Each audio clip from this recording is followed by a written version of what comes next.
Icon star Allu Arjun ఈరోజు ఉదయం బేగంపేట కిమ్స్ ఆసుపత్రికి చేరుకున్నారు. శ్రీతేజ్ కుటుంబాన్ని ఆయన పరామర్శించారు.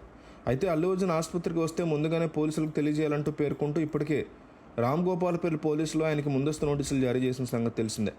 దీంతో బన్నీ పోలీసులకు సమాచారం ఇచ్చి బేగంపేట కిమ్స్లో చికిత్స పొందుతున్న శ్రీతేజ్ కుటుంబాన్ని పరామర్శించారు. అయితే ఇప్పటికే బెయిల్ మీద ఉన్నటువంటి అల్లు అర్జున్ షరతులు పాటించాలని పోలీసులు సూచించారు.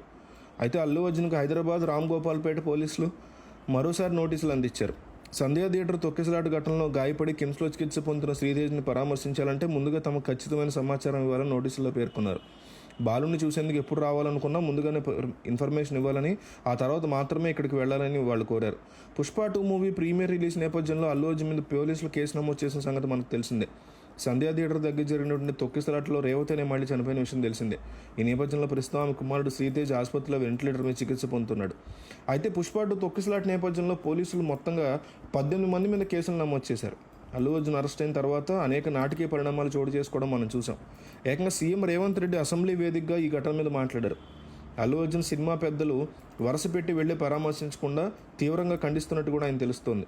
మొత్తం ఈ ఘటన మీద ఇండస్ట్రీ పరంగా కూడా రాజకీయం కూడా హాట్ టాపిక్గా మారింది. అయితే అల్లు అర్జున్కి ఇటీవల నాంపల్లి కోర్టు బెయిల్ ఇచ్చిన సంగతి తెలిసిందే. అదేవిధంగా ఆసుపత్రి నుంచి ప్రతి ఆదివారం చిక్కడపల్లి పిఎస్కి వెళ్ళి సంతకం చేయాలని కూడా కోర్టు ఆదేశించింది. ఈ క్రమంలో అల్లు అర్జున్ ఇటీవల శ్రీతేజ్ని పరామర్శించబోయారు.